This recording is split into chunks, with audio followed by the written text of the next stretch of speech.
Pendant que Vladimir Poutine concentre son regard fixe sur la guerre en Ukraine, son pays commence à glisser le long d'un précipice qu'il ne voit peut-être même pas venir. L'obsession du dirigeant russe pour obtenir une victoire militaire a été si vorace qu'elle l'a rendu aveugle aux maux qui croissent à l'intérieur même des frontières de son propre État. Des tensions souterraines bouillonnent sous l'apparence de normalité, et, lorsque la guerre s'éteindra, elle pourrait exploser avec un fracas que personne ne pourra ignorer. Ce qui se casse en Russie ne peut plus être caché.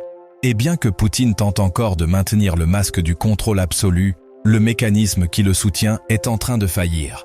L'épicentre de cette fissure est simple et dévastateur. Le manque de policiers en proportion adéquate. Selon les analystes, il s'agit d'une bombe à retardement qui avance sans hâte apparente mais avec une résolution incontestable. Le régime qui a fondé son pouvoir sur un État policier, qui a compté sur des forces capables d'imposer discipline, obéissance et peur, observe maintenant cet engrenage commencer à rouiller. Si les agents disparaissent des rues, la menace ne viendra plus seulement de l'extérieur, elle pourrait venir de l'intérieur. L'article de l'analyste Chuck Pfarrer avertit que, depuis l'invasion de février 2022, une place policière sur 3 reste vacante. Ce chiffre n'est pas une simple donnée technique. Il signifie que des patrouilles qui pouvaient autrefois intervenir en quelques minutes mettent aujourd'hui des heures, que des unités entières dans le sud ou l'est de la Russie n'ont pratiquement plus de présence réelle. Les commissariats sont souvent à moitié ou totalement déserts. Et là où il y a encore des agents, ils travaillent dans des journées interminables, chargées d'épuisement et de frustration. Au même moment, un autre rapport, celui de la Jamestown Foundation, rappelle que bien que la Russie compte beaucoup plus de policiers par habitant que les États-Unis ou l'Union européenne, environ 2,5 fois plus que les États-Unis, le problème ne réside pas dans ce chiffre, mais dans le fait que le modèle en exige encore davantage pour maintenir le contrôle que souhaite le Kremlin. La force surdimensionnée ne se renouvelle pas, ne se remplace pas, ne tient plus. L'épidémie de postes vacants contamine tout le système. Et maintenant, il convient de s'arrêter un instant sur les messages officiels récents qui mettent en évidence cette crise. En voici au moins 5 communiqués ou déclarations qui prouvent que le pouvoir sait que quelque chose ne va pas. En 2023, Irina Kalbfleisch, chef du département financier économique du ministère de l'Intérieur, a averti qu'il y avait 100 000 postes non pourvus sur un total de 700 000 fonctionnaires et que la question d'avoir un policier dans la rue est très aiguë et urgente. En mars 2025, le ministre Vladimir a reconnu publiquement qu'il manquait 172 000 membres dans les forces policières, soit près de 19% du total. En juin 2024, lors d'une réunion au Kremlin, Poutine a déclaré que les personnes qui ont consciemment décidé de servir la patrie doivent occuper progressivement certains postes. Un message qui visait les vétérans de guerre et, de façon voilée, les condamnés qui reviennent. En décembre 2022, un décret a été signé dans le but d'augmenter les effectifs policiers jusqu'à 938 000 pour 2025, mais ce chiffre n'a jamais été atteint. En septembre 2023, la chaîne BBC dans son service russe a rapporté que les agents étaient brûlés, déçus et désorientés, avec des salaires qui ne suivaient pas l'inflation et des options plus lucratives hors des forces de police. Cet ensemble de déclarations n'est pas fortuit. Elle révèle que la crise n'est pas cachée. Elle est reconnue, bien que sans solution efficace. Et c'est là la partie la plus effrayante. Comment un État qui fonde sa domination sur la violence et le contrôle peut-il se permettre une fuite de son propre appareil coercitif? Pour comprendre la portée réelle de la décomposition interne, examinons 2 listes éclairantes. Facteurs clés qui poussent les policiers à fuir vers l'armée ou hors du service. Salaire stagnant. En 2023, un officier de patrouille pouvait gagner environ 38 000 roubles par mois, soit l'équivalent d'environ 380 $ à l'époque, moins qu'un caissier à Moscou. Diminution des avantages informels. Les pots de vin et les prélèvements qui complétaient autrefois le revenu des agents ont fait l'objet de purges internes, ce qui réduit l'incitation à rester. Offre militaire plus attractive. Les contrats militaires peuvent inclure des primes d'engagement allant jusqu'à 200 000 roubles et des salaires annuels presque doubles de ceux d'un policier moyen. Changement de statut social. Le militaire qui combat en Ukraine bénéficie d'une reconnaissance publique bien supérieure à celle de l'agent qui patrouille des rues à moitié vides. Saturation et épuisement. Les commissariats à effectifs réduits deviennent des centres de stress et de surcharge, générant une usure physique et psychologique. Conséquences directes déjà visibles du déficit policier. Augmentation des temps de réponse aux incidents. Avec moins d'agents disponibles, les citoyens du sud et de l'est de la Russie disent sentir que la police n'arrive plus. Réduction de la prévention de la criminalité. Patrouilles moins fréquentes, présence policière minimale, surveillance communautaire presque inexistante. Croissance de la criminalité violente. Homicides, vols à main armée, agressions avec armes illégales ont augmenté dans les régions clés. Retour de combattants expérimentés. Des milliers de soldats reviennent du front avec des armes, un entraînement et une mentalité létale, dans des communautés sans protection. Émergence de milices d'autodéfense ou de bandes informelles dans les zones rurales ou périurbaines, qui remplacent l'État incapable d'imposer l'ordre. Or, rappelons que Poutine a toujours compté sur la machine policière pour maintenir son régime. Cette machine reposait sur la peur, les arrestations arbitraires, le risque du goulag pour quiconque osait défier le leader. Mais quand cette force s'affaiblit, le contrôle commence à se défaire. Et ce qui rend la situation encore plus grave, c'est lui-même qui a permis qu'elle s'affaiblisse. Pendant l'invasion de l'Ukraine, des millions de ressources et des milliers d'hommes ont été envoyés au front. Mais l'arrière-garde a commencé à en souffrir. Pendant que toute l'attention était portée sur le théâtre de guerre, sur la terre étrangère, le théâtre intérieur se transformait en chaos latent. On avait besoin de policiers, mais beaucoup se sont tournés avec enthousiasme vers la guerre ou ont été recrutés parmi les criminels transformés en soldats. Et lorsque le ministère de l'Intérieur a reconnu la pénurie de personnel, un déficit de 18,3% dans la police nationale et de 23% dans le service pénitentiaire, la réponse a été pratiquement inexistante. Au lieu de renforcer les rues, la surveillance a été détournée vers l'exportation du conflit militaire.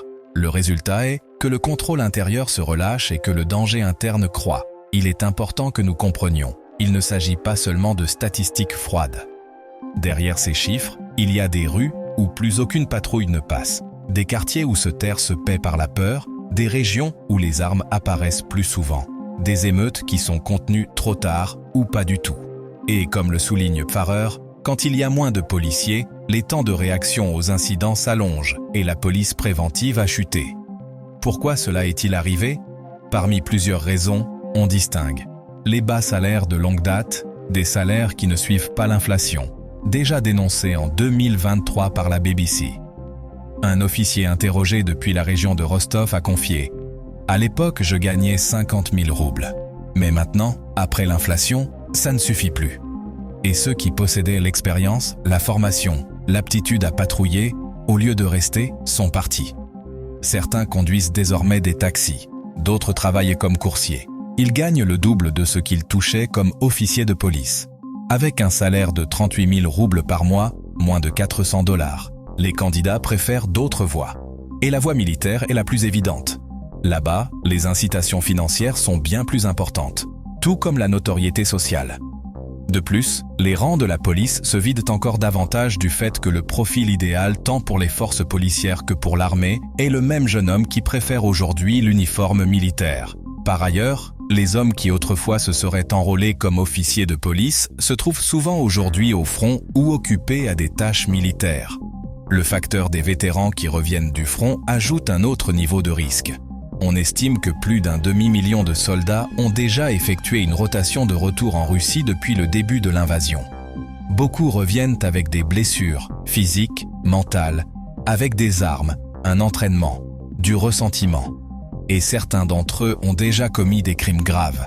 Un rapport de juin de la Global Initiative Against Transnational Organized Crime indique que ces revenants ont assassiné ou gravement blessé des centaines de civils russes.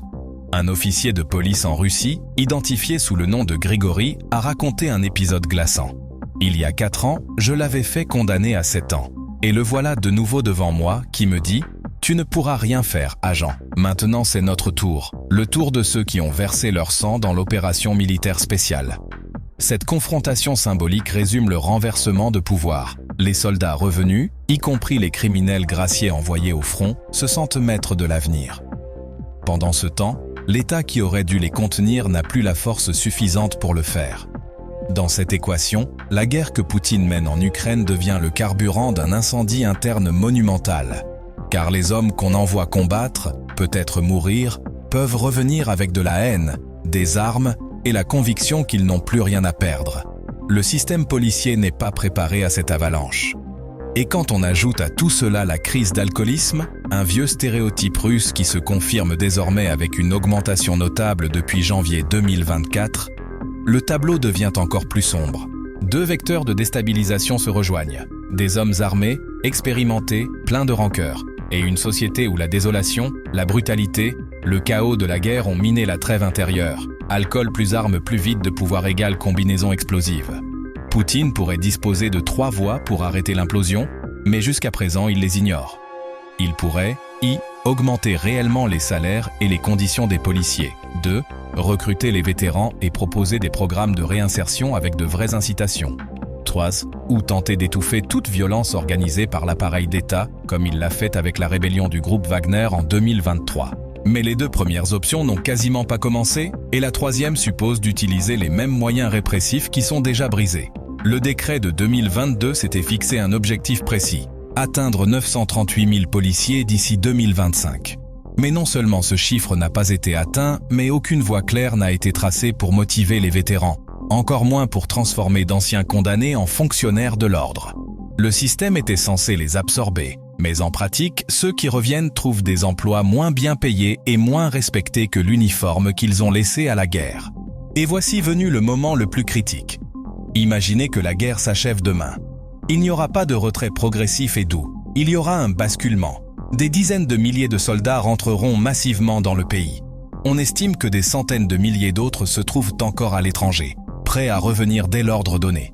Beaucoup d'entre eux portent des armes, du traumatisme, du ressentiment, et ils arriveront dans un environnement où la surveillance est minimale. La police, déjà affaiblie, devra leur faire face, et elle ne le pourra probablement pas. Le risque est que la Russie se dévore elle-même. La force qui défendait autrefois l'arrière-garde est désormais dirigée vers le front, et il n'y a pas de relève. Les fondations du contrôle s'érodent. Pendant ce temps, Poutine regarde le front et croit peut-être que le plus grand danger s'y trouve encore. Mais le vrai danger est derrière lui, dans les rues, dans les quartiers, dans ces espaces où l'État est devenu invisible. Car quand un État ne peut plus protéger, les citoyens commencent à se protéger eux-mêmes. Et cela ouvre la porte aux milices informelles, aux vengeances privées, aux alliances illicites. Le récit officiel d'ordre et de discipline devient un décor qui s'effondre morceau par morceau. Et quand le décor disparaît, le théâtre se transforme en chaos. Dans l'acte final, le scénario atteint un climax suggestif. Poutine a laissé la guerre extérieure dévorer les ressources de l'intérieur. Il a déployé des moyens pour l'offensive, mais pas pour la stabilité intérieure. Il a misé sur la force militaire et négligé la force civile. Et maintenant, cette omission lui présente la facture, car la police qui aurait dû être le coussin de sécurité est devenue le talon d'Achille. Le régime qui s'était habitué à surveiller, réprimer et contrôler fait face à un défi mortel. S'il ne réaffirme pas rapidement son contrôle, la nation elle-même pourrait se retourner contre lui. Et cela ne se produit pas en un mois, mais cela couve. Pendant que tous les projecteurs sont braqués sur l'Ukraine, un drame différent, silencieux mais implacable, s'écrit à l'intérieur de la Russie. Une crise interne qui, lorsqu'elle se réveillera, pourrait tout changer. Et tel est le message qui reste à la fin de cette partie. Quelque chose d'énorme est en train de se briser en Russie. Poutine ne peut plus le cacher, mais la question qui flotte dans l'air et que le spectateur doit contempler est « Quand explosera-t-elle » Merci d'avoir regardé la vidéo. Nous vous souhaitons une excellente semaine depuis Europe d'Acier. À bientôt dans une prochaine vidéo. D'ici là, portez-vous bien.